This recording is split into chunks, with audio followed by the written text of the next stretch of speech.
Hello students, unique classes में आप सभी का स्वागत है। इस लेक्चर में हम लोग डिस्कस करने वाले हैं सॉलिड स्टेट का काफ़ी important topic radius ratio. Radius ratio basically आयनिक सॉलिड के लिए यूज किया जाता है। रेडियस रेशियो का सेंस क्या होता है? ये जो है आयनिक सॉलिड में कैटायन और एनायन का जो रेडियस है उसी का रेशियो होता है। यानी आप फार्मूला लिख सकते हैं radius ratio equal to radius of cation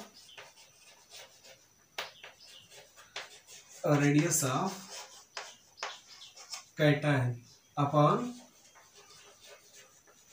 radius of anions. Cations के रेडियस को बेसिकली आर, स्मॉल आर, और एनायन के रेडियस को हम लोग कैपिटल आर से डिनोट कर लेंगे। बात समझ में आ गया आप लोग के ना? अब पिछले लेक्चर में हम लोगों ने डिस्कस किया है डिफरेंट टाइप्स के सॉलिड्स के बारे में, जैसे टेट्राहेड्रल, ऑक्टाहेड्रल और तमाम तरीके के वाइट्स होते थे, वहां पे बनते थे सीसीपी, एफसीसी, हर तरीके के सॉलिड पे डिस्कस किया हुआ है। तो अब अलग अलग सॉलिड के लिए हम लोग यहाँ पे रेडियस रेशियो फाइंड करेंगे। तो फर्स्ट हम लोग फाइंड कर लेते हैं किसके लिए? ट्राइगोनल के लिए। ट्राइगोनल सॉलिड आप लोग को बताया गया था कि उसमें ट्राइगोनल सॉलिड जो होंगे उसमें 3 एटम होंगे, कुछ इस तरीके का, ध्यान से देखेंगे आप लोग, कुछ इस तरीके का 3 एटम होगा और उसके बीच में क्या होगा? ये वाइट्स होता है। आप लोग को ये बात पहले बताया जा चुका है कि जब किसी आयनिक सॉलिड का फॉर्मेशन होता है तो एनायंस जो होते हैं वो सॉलिड के पैकिंग का फॉर्मेशन करते हैं, और कैटायंस कहाँ होते हैं? जो वाइट्स होता है उसके बीच में जो गैप होता है उस गैप में होते हैं। क्लियर ना? तो अब हम इस ट्राइगोनल सॉलिड के लिए रेडियस रेशियो फाइंड करेंगे। रेडियस रेशियो मींस कैटायन और एनायन के रेडियस का रेशियो क्या होगा उसको हम लोग फाइंड करेंगे। तो बेसिकली एनायन का हम सेंटर कंसीडर कर लेते हैं और उसको मिला देते हैं। मिलाने के बाद एक बात तो क्लियर हो ही जा रहा है कि एक ट्रायंगल बनेगा और वह इक्विलेटरल ट्रायंगल होगा, कुछ इस तरीके का। ध्यान से आप लोग देखेंगे इसको, कुछ इक्विलेटरल ट्रायंगल इस तरीके का होगा, और बीच में जो सेंटर होगा, जो कैटायन का सेंटर होगा, वो इस ट्रायंगल का भी सेंटर हो जाएगा। हम क्या करते हैं, इसको इससे मिला देते हैं। अब ये इक्विलेटरल ट्रायंगल है, इसका ये जो एंगल होगा ये कितने डिग्री का होगा? टोटल एंगल 60 डिग्री का हो जाएगा। मिला देने के बाद ये जो हाफ एंगल बचा, ये एंगल कितने का हो जाएगा? यानी अगर इसके सेंटर को मैं डिवाइड कर दूं तो बचा हुआ ये एंगल कितने का होगा? 30 डिग्री का हो जाएगा। आप लोग आसानी से समझ सकते हैं। उसके बाद एक बात समझेंगे आप लोग, अगर इसके मिड पॉइंट से यहाँ पे हम परपेंडिकुलर ड्रा करें, परपेंडिकुलर, तो आपको पता है ना कि इक्विलेटरल ट्रायंगल के सेंटर से सामने वाले साइड के मिड पॉइंट पे अगर हम परपेंडिकुलर ड्रा करेंगे तो ये परपेंडिकुलर ही होगा, 90 डिग्री का एंगल ही बनेगा, ठीक ना? तो ये 90 डिग्री का एंगल बन गया। अब समझेंगे क्या, ये यहाँ से यहाँ तक का जो डिस्टेंस है वो क्या हो जाएगा? इस एनायन का रेडियस हो जाएगा ये कैपिटल आर। ये बात क्लियर हो जा रहा है। दूसरी बात, अब ये क्या होगा? तो ये आपका यहाँ तक तो कैपिटल आर हो जा रहा है और यहाँ से यहाँ तक स्मॉल आर। यानी अगर हम इस टोटल डिस्टेंस की बात करें तो आप लोग समझ जाएंगे capital R plus small R होगा। इसमें कोई कंफ्यूजन नहीं होना चाहिए। अब अगर हम यहाँ पे थोड़ा सा ट्रिग्नोमेट्री यूज करके इनके बीच रिलेशनशिप बनाएं तो मिलेगा क्या आपको? कॉस थीटा अगर लगा दें, कॉस 30 डिग्री, ये एंगल 30 डिग्री का है, तो कॉस थीटा इक्वल टू होता है बेस अपॉन हाइपोटेनस। यानी बेस हो जाएगा आपका आर और अपान ये हो जाएगा आपका आर प्लस आर। क्लियर ना? अब यहाँ पे हम वैल्यू रख दें cos 30 डिग्री का, तो cos 30 डिग्री की वैल्यू आप सबको याद ही होना चाहिए, √3/2 होता है। वैल्यू आ जाएगा आपका R upon R plus R. थोड़ा इसको सॉल्व कर लेते हैं हम लोग। ये हो जाएगा आपका, क्रॉस मल्टीप्लिकेशन कर देंगे तो √3r plus √3 small r equal to 2r। अब इस r को उधर ट्रांसफर कर दें तो √3 3 स्मॉल r इक्वल टू हो जाएगा 2r माइनस √3 की वैल्यू अगर हम रख देते हैं तो 1.732। अब यहाँ से इसको हम सॉल्व करेंगे तो ये आपका ओवरऑल वैल्यू आ जाएगा कितना, r इक्वल टू, इसमें से r कॉमन कर लें और इसको सॉल्व करेंगे हम तो ये आ जाएगा आपका 2 माइनस 1.732 और टोटल के अपान ये भी वैल्यू हो जाएगा 1.732। सॉल्व करने के बाद 0.155 अप्रॉक्स इस तरीके की कुछ वैल्यू आती है। तो आप ये बात याद रखेंगे कि ये जो स्मॉल आर, अब यहाँ से रेडियस रेशियो की अगर हम बात कर ले तो इस आर को यहाँ ट्रांसफर कर लेते हैं। Small R upon capital R की वैल्यू आ जा रहा है आपका 0.155। कुछ इस तरीके की वैल्यू देखने को मिल रही है। बातें समझ में आ गई आप लोग के ना। तो ट्राइगोनल के लिए सिंपल हम लोग स्मॉल आर और कैपिटल आर के बीच में रिलेशनशिप को स्टेब्लिश कर लिए। अब इसी तरीके से हम बात कर लेते हैं ऑक्टाहेड्रल के लिए। ऑक्टाहेड्रल के स्मॉल आर और कैपिटल आर के बीच में अगर रिलेशनशिप हम लोग को स्टेब्लिश करना हो तो ऑक्टाहेड्रल होता कैसा है ये तो आप लोग को पता होगा ना। ऑक्टाहेड्रल वाइड्स किस तरीके के होते हैं, तो बेस पे 4 एटम होते हैं या आयंस होते हैं। बेस पे 4 एटम या आयंस होते हैं और एक एटम या आयन ऊपर होगा और एक एटम आयन उसके नीचे होता है और बीच में ये जो स्पेस बचता है इसी स्पेस को हम लोग बोलते हैं क्या, ऑक्टाहेड्रल वाइड्स। इसमें कोई कंफ्यूजन तो नहीं होगा आप लोगों को ना। बेसिकली ऐसे ही बताया जाता है कि 3 और उसके ऊपर 3 उल्टा करके रख दिया गया, जैसा कि यहाँ पे आप लोग देख रहे हैं। ठीक, तो यहाँ पे ऑक्टाहेड्रल वाइड्स के लिए अगर हमें फाइंड करना होगा तो हम क्या करेंगे, तो ध्यान से समझेंगे आप लोग। और रेडियस रेशियो हम लोग यहाँ पे फाइंड कर रहे हैं ऑक्टाहेड्रल वाइड्स के लिए।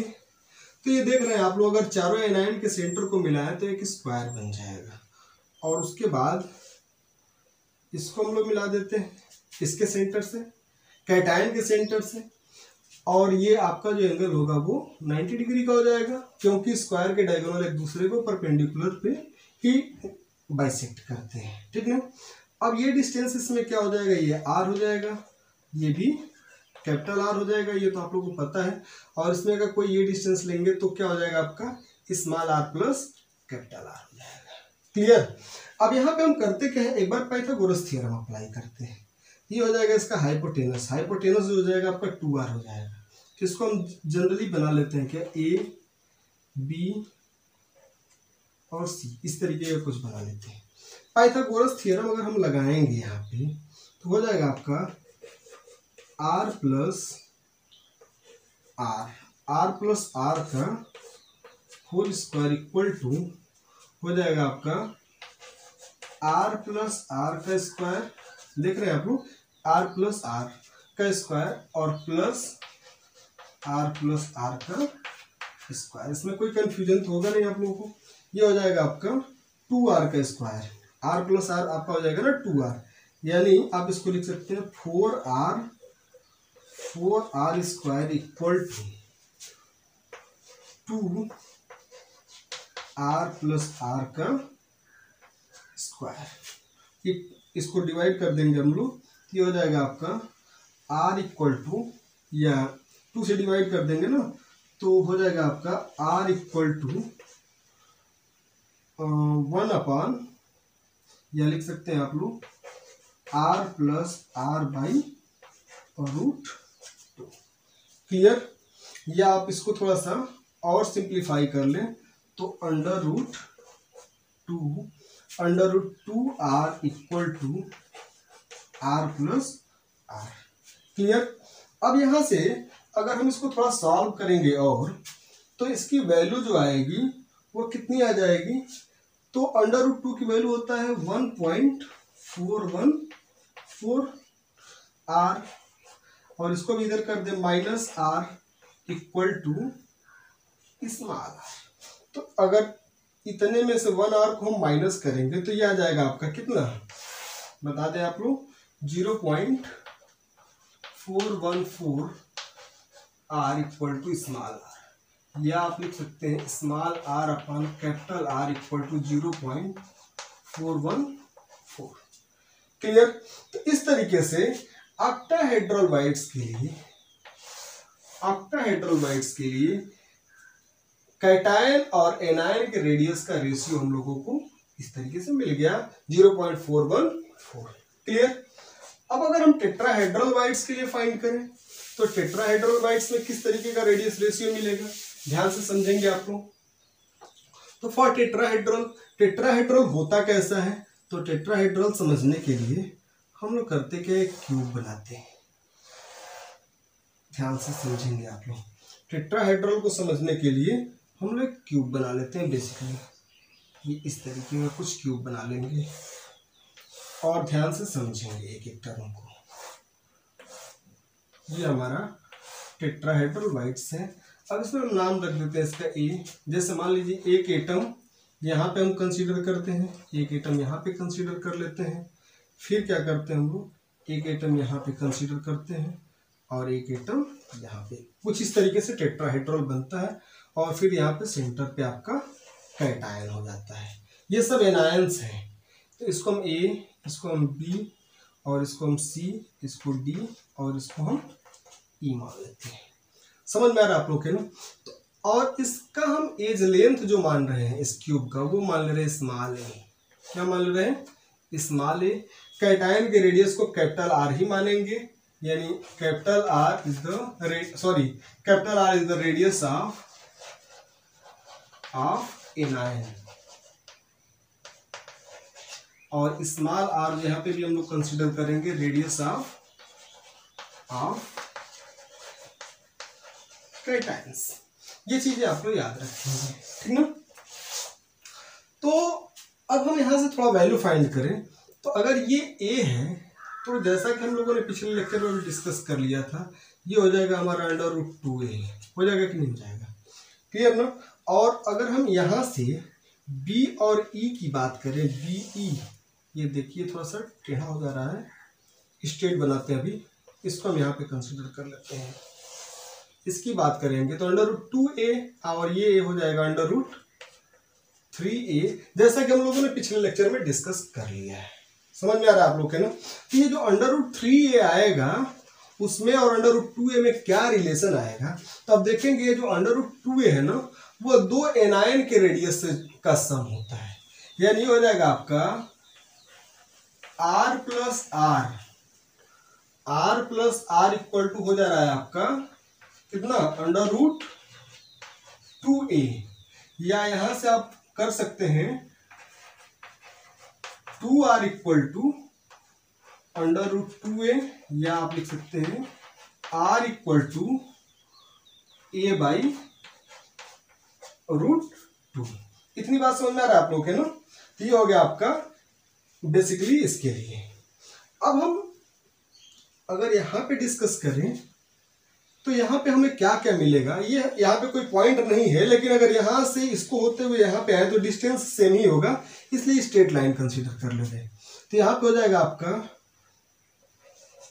2r, क्योंकि मान लीजिए एक रेडियस यहाँ पे हो जाएगा और एक रेडियस इस कार्नर का होगा, 2r plus 2r equal to हो जाएगा √3a। इसको हम इक्वेशन नंबर 1 मान लेते हैं ना, इसको हम इक्वेशन नंबर 2 अभी सॉल्व करके मानेंगे। तो ये हो जाएगा आपका ना r plus r equal to क्या हो जाएगा आपका √3/2a। इतनी बात समझ में आ गई आप लोगों के। या अब अगर हम इन दोनों इक्वेशन को लेकर के सॉल्व करें, दोनों इक्वेशन को लेकर के सॉल्व करने का सेंस ये है कि इस इक्वेशन को इस इक्वेशन से अगर हम डिवाइड करें तो हो जाएगा हमारा वैल्यू क्या, ध्यान से समझेंगे आप लोग, r plus r upon r equal to हमारा रिलेशन क्या मिल जाएगा, √3/2a अपॉन a/√2। क्लियर ना। तो ये a से a तो कैंसिल हो गया, अब ये √2 ऊपर चला जाएगा, तो यहां से हमें वैल्यू मिल जाएगा क्या, आर अपन आर, इसको हम मान लेते हैं 1 प्लस हो जाएगा स्मॉल आर अपन capital R equal to value आ जाएगा आपका, ध्यान से देखेंगे तो ये इससे कैंसिल हो जाएगा, तो हो जाएगा √3 इंटू √2 करें या सीधा उसको डिवाइड कर देते हैं अपन √2। अब इसको अगर हम उधर ट्रांसफर करके अगर हम सॉल्व करेंगे फाइनली, तो सॉल्व करने के बाद जो हमें रिजल्ट मिलेगा वो रिजल्ट क्या हो जाएगा, ध्यान से समझेंगे आप लोग, R upon R equal to √3/2, √3 की वैल्यू हम रख दे 1.732 अपन √2 की वैल्यू हो जाएगा 1.414 माइनस 1, यहाँ से वैल्यू मिल जाएगा आर अपन कैपिटल आर की वैल्यू 0.225। कुछ इस तरीके की वैल्यू हम लोगों को देखने को मिलती है। इतनी बात समझ में आ गया ना। तो यहाँ से हम लोगों ने सिंपल ट्राइगोनल, ऑक्टाहेड्रल और टेट्राहेड्रल के लिए रेडियस रेशियो फाइंड कर लिया। अब रेडियस रेशियो देखने के बाद हमको रिजल्ट क्या मिल रहा है, रिजल्ट ये मिल रहा है कि कैटायन का रेडियस जितना बड़ा होगा, कैटायन का रेडियस जितना बड़ा होगा, रेडियस रेशियो भी उतना ही बड़ा होगा। और जब रेडियस रेशियो बड़ा होगा उस कंडीशन में एक आयन से घिरे हुए नंबर ऑफ एनायंस जो है वो काफी ज्यादा देखने को मिल रहे हैं।